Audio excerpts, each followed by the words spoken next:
여름 성경학교 신약 마지막 시간입니다. 7문장으로 읽는 신약 마지막 주제는 완성입니다. 먼저 말씀 한 구절을 읽겠습니다. 또 내가 새 하늘과 새 땅을 보니 처음 하늘과 처음 땅이 없어졌고 바다도 다시 있지 않더라. 아멘.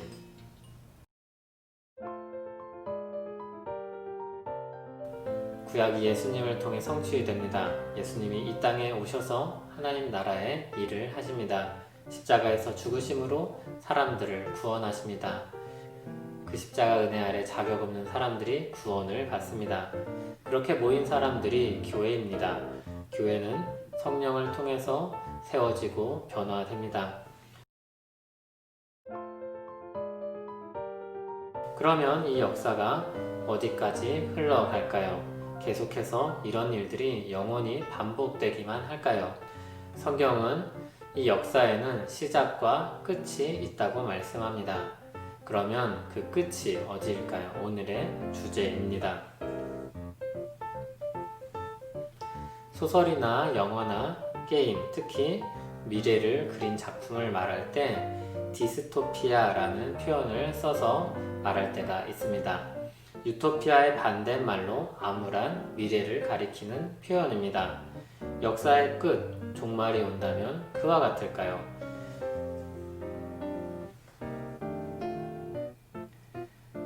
디스토피아적인 미래상과 같을까요? 디스토피아적 미래상은 전쟁, 기근, 재앙으로 인한 절망적인 세계를 보여줍니다. 끊임없이 갈등과 대립이 계속되는 세상에서 꽤나 설득력 있는 그림입니다.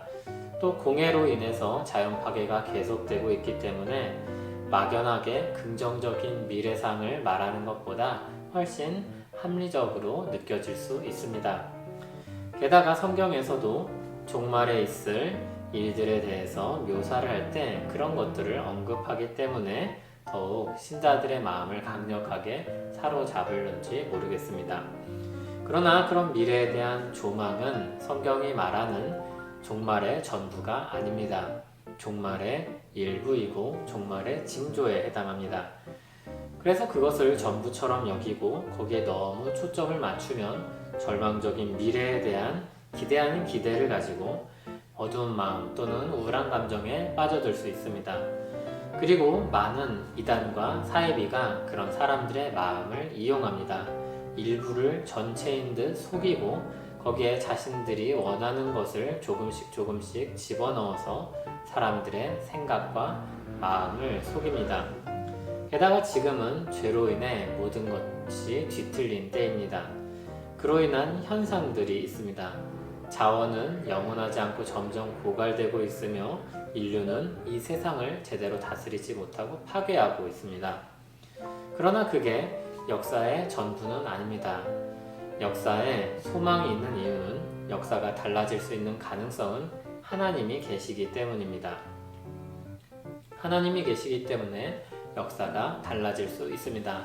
하나님이 계시기 때문에 이 세상은 회복될 수 있습니다. 역사의 주관자는 하나님이십니다. 그래서 성경에서 말하는 종말은 하나님의 심판과 더불어 이 세상, 온 세상, 창조 세계에 대한 회복을 함께 말합니다. 하나님이 만드신 창조 세계를 회복시키시고 믿는 사람들에게 참된 안식을 주는 종말에 대해서도 말합니다. 자원이 고갈되거나 자연이 보복을 하거나 인류의 잘못으로 인한 환경 파괴, 이런 그림으로 그리는 종말과 성경이 말하는 종말은 굉장히 큰 차이를 가지고 있습니다. 그러므로 거기에 미혹되지 마시기 바랍니다. 하나님이 어느 날 악을 완전히 끊으시고 심판하시고 믿는 자들을 구원하고 영원한 안식을 주실 것입니다. 우리에게 그날은 두려워해야 할 날이 아니라 주 예수여 어서 오시옵소서 하고 외치며 갈망해야 할 날입니다. 먼저 구약 성경에서 말한 종말에 대해 보겠습니다. 구약 성경에서 종말을 가리키는 표현으로 야훼의 날 또는 여호와의 날이 있습니다. 발음만 다르고 같은 말입니다. 구약 성경에서 종말은 하나님이 개입하셔서 세상을 심판하시고 바로 잡으시는 날입니다. 말라기에서 그날은 세상의 악인들이 심판을 받고 하나님께서 의로 통치하시는 때입니다.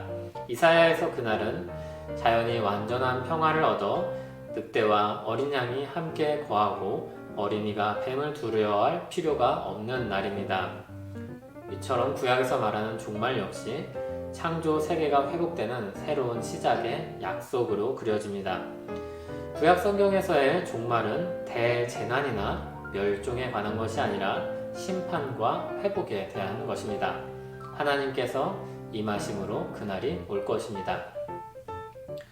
나의 하나님 여호와께서 임하실 것이요 모든 거룩한 자가 주와 함께 하리라. 그날이 이르기 전에 그날을 알 수 있는 표징이 있을 것입니다. 그래서 구약 성경은 이렇게 끝납니다. 보라, 여호와의 크고 두려운 날이 이르기 전에 내가 선지 엘리야를 너희에게 보내리니. 그리고 예언되었던 엘리야, 즉 세례 요한이 이 땅에 왔습니다. 다시 말해 종말이 시작된 것입니다. 신약 성경은 예수님이 오신 때부터 종말이라고 말합니다. 베드로전서 1장 20절입니다. 그는 창세전부터 미리 알린 바 되시니나 이 말세에 너희를 위하여 나타내신 바 되었으니. 말세, 종말 이런 표현을 씁니다. 요한일서 2장 18절도 보겠습니다. 아이들아, 지금은 마지막 때라. 적그리스도가 오리라는 말을 너희가 들은 것과 같이 지금도 많은 적그리스도가 일어났으니 그러므로 우리가 마지막 때인 줄 아노라. 고린도전서 10장 11절입니다. 그들에게 일어난 이런 일은 본보기가 되고 또한 말세를 만난 우리를 깨우치기 위하여 기록되었느니라. 그래서 신약 성경은 말세가 곧 온다, 종말이 온다 이렇게 말하지 않고 말세가 시작됐다, 우리가 종말의 때를 살고 있다 이렇게 말합니다. 성경이 말한 종말은 이미 시작되었습니다. 다만 우리는 종말을 구분해서 이해해야 합니다.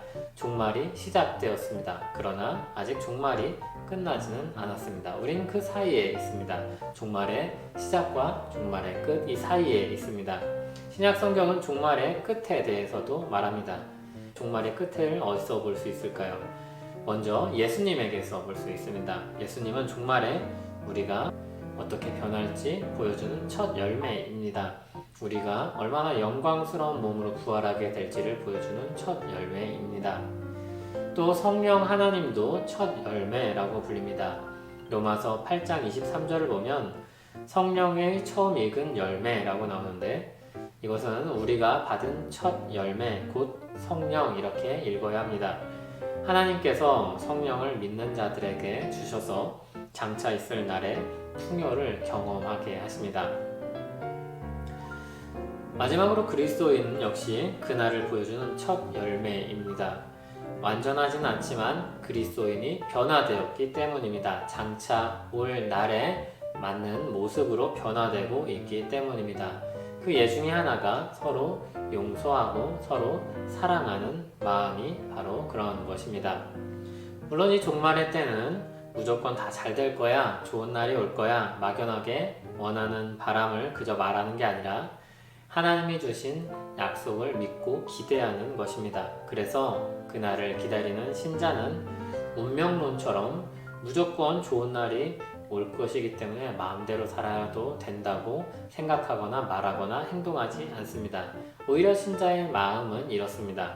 그러므로 너희 마음의 허리를 동이고 근신하여 예수 그리스도께서 나타나실 때에 너희에게 가져다 주실 은혜를 온전히 바랄지어다.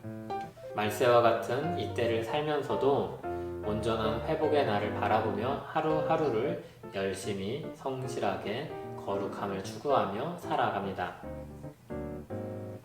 이렇게 예수님으로부터 시작된 종말은 예수님에게서 끝날 것입니다. 그분은 참 하나님으로서 이 땅에 회복을 가져오실 것입니다. 아버지께서는 모든 충만으로 예수 안에 거하게 하시고 그의 십자가의 피로 화평을 이루사 만물 곧 땅에 있는 것들이나 하늘에 있는 것들이 그로 말미암아 자기와 화목하게 되기를 기뻐하심이라. 고린도전서 15장 24절에서 26절은 종말을 끝맺으신 예수님에 대해 이렇게 말씀합니다. 그 후에는 마지막이니 그가 모든 통치와 모든 권세와 능력을 멸하시고 나라를 아버지 하나님께 바칠 때라. 그가 모든 원수를 그 발 아래에 둘 때까지 반드시 왕노릇 하시리니 맨 나중에 멸망받을 원수는 사망이니라. 이처럼 그리스도께서 만물을 통치하실 것입니다. 그러나 우리가 한 가지 기억해야 될 것이 있습니다. 그 날짜는 알 수 없다는 것입니다. 그날은 가리워져 있습니다. 예수님은 그때가 언제인지 알지 못함이라 말씀하셨습니다. 분명한 날짜를 제시하는 사람은 그야말로 다 이단입니다. 그럼에도 종말의 끝이 가까이 왔다는 것을 간과해도 안 될 것입니다. 거짓 가르침, 공적인 부패, 폭력, 전쟁, 기근, 자연재해, 그리스도에 대한 적개심, 교회의 핍박 등과 같은 조짐을 잘 살피며 마지막 때를 맞이해야 할 것입니다.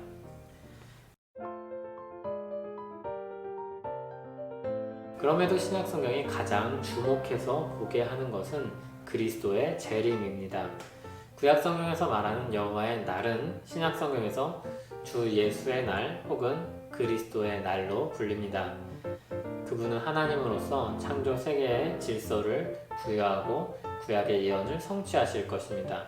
그날엔 악한 세상을 향한 심판이 이루어질 것이고 있는 이들을 향한 구원이 완성될 것입니다. 또한 그분이 다시 오셔서 하늘과 땅을 새롭게 하실 것입니다. 거기서 믿는 사람들이 그리스도와 더불어 살고 그분의 영광을 위해 살게 될 것입니다. 지금껏 종말에 대한 오해와 잘못과 오용이 계속되었습니다. 그리고 역사는 반복되는 경향이 있습니다. 사람이 가진 한계 때문이죠. 그래서 게리버지는 잘못된 종말론에 대한 여러 가지 사례들을 간단히 설명을 하고 마칩니다. 종말론을 아예 무시하는 사람들이 있습니다. 그러나 성경은 종말에 대해 분명히 말합니다. 다만 세상에서 말하는 종말과 차이가 있을 뿐입니다. 또 황당무계하고 잘못된 종말론으로 인해서 기독교에 대해서 냉소적인 태도를 취하게 만드는 사람들도 있습니다. 우리는 그런 시선에서 벗어나서 많은 사람들을 바른 지식으로 데려가야 할 것입니다. 또 임박한 종말론을 이야기하면서 사람들의 마음을 사로잡고 그들의 것을 빼앗는 사람들이 있습니다. 성경이 가르치고 있는 것과 같이 주님이 언제 다시 오실지는 우리는 절대로 알 수 없습니다. 그날이 가까워 오고 있지만 그렇다고 우리가 해야 될 일이 달라지지 않습니다. 우린 계속해서 죄를 멀리하고 거룩하게 살아가기 위해서 힘쓰며 또 다른 이들을 사랑하며 사는데 애써야 합니다. 그것이 우리에게 이 종말에 대해 맡겨진 책임입니다. 종말하면 어떤 느낌이 드십니까? 두려움과 걱정이 앞서십니까? 성경은 우리에게 종말을 그렇게 가르치지 않습니다. 우리는 종말을 갈망하며 이 땅을 완전히 회복하실 그날을 고대합니다. 하나님은 목적을 가지고 이 역사를 이끌어가고 계십니다. 그리고 그 목적의 중심에는 우리들이 들어 있습니다. 우리를 새롭게 하시고 성숙하게 빚어가시며 영광스러운 그 날에 이르기까지 우리를 이끌어 가실 것입니다. 그러므로 우리는 종말이라는 주제를 생각할 때 소망을 가지고 감사함으로 그리고 더욱더 열심으로 이 땅에서 살아갈 가치와 의미를 발견하게 될 것입니다. 잠시 기도하겠습니다. 하나님 아버지, 우리는 주님이 목적하고 계시는 완성을 향해 나아갑니다. 우리는 주님의 인도하심을 따라서 가는 사람들입니다. 그러므로 우리가 기다리고 바라는 종말은 두려움과 걱정이 아니며 소망이고 또한 간절히 바라고 어서 오기를 바라는 것입니다. 주님 어서 오시옵소서. 주님 우리를 완전히 영광스럽게 변화시킬 그날을 고대하고 그 안에서 주께 영광 돌릴 그날을 바라봅니다. 주님 오늘 하루하루가 그 영광스러운 날의 연장선에 있는 줄 알고 힘써 살아가는 우리 되게 하여 주시옵소서. 예수님 이름으로 기도합니다. 아멘.